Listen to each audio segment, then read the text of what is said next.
In het eerste kwartaal van dit jaar hebben wij 180 bevestigde gevallen van dengue gehad. Dus dat zijn gevallen van dengue die met een laboratoriumtest bevestigd zijn. Maar we weten dat er waarschijnlijk veel meer gevallen van dengue zijn geweest, omdat 4 op de 5 mensen helemaal geen klachten hebben als ze een dengue-infectie hebben. En die testen dus ook niet.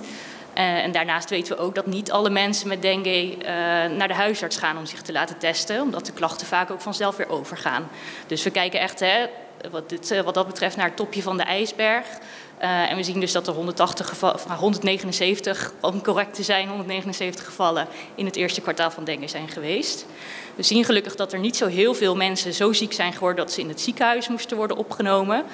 Dat zijn er 3 geweest afgelopen kwartaal. En op dit moment zien we dat de situatie sinds begin februari eigenlijk vrij stabiel is. Waarbij een stabiel aantal gevallen van dengue per week gemeld worden. Namelijk zo'n 17 per week. Nou, inderdaad, hulp van de gemeenschap is heel belangrijk. Dengue wordt overgedragen door de dengue-mug. En de dengue-mug vindt het heel fijn om in en om het huis te zijn en om haar eitjes in stilstaand water te leggen.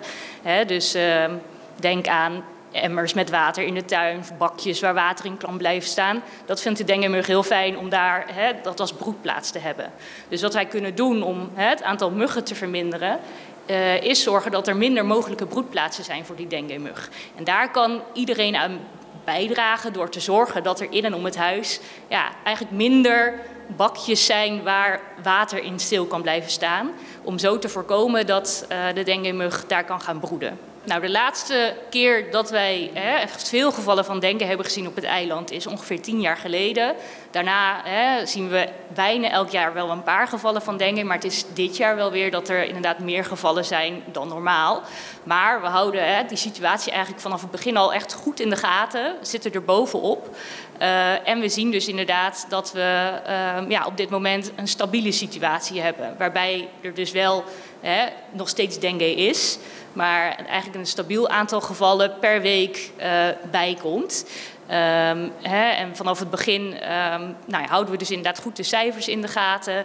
De vectorcontrole, dat is een team hier van publieke gezondheid die bij de mensen langs gaat en ook in de omgeving controleert op die mogelijke broedplaatsen. Dus we hebben een team van mensen dat eigenlijk probeert om al die broedplaatsen te elimineren.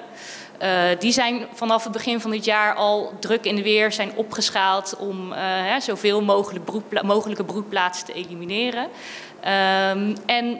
We proberen ook veel voorlichting te geven aan de mensen door ofwel de mensen met dengue die bij ons gemeld zijn, worden door ons verpleegkundigen gebeld voor meer informatie, voor voorlichting.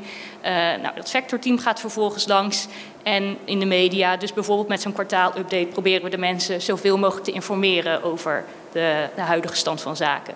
Dus op dit moment is er sprake van een stabiele situatie waarbij de dengue nog niet weg is, maar waarbij we geen enorme toename meer zien in het aantal gevallen.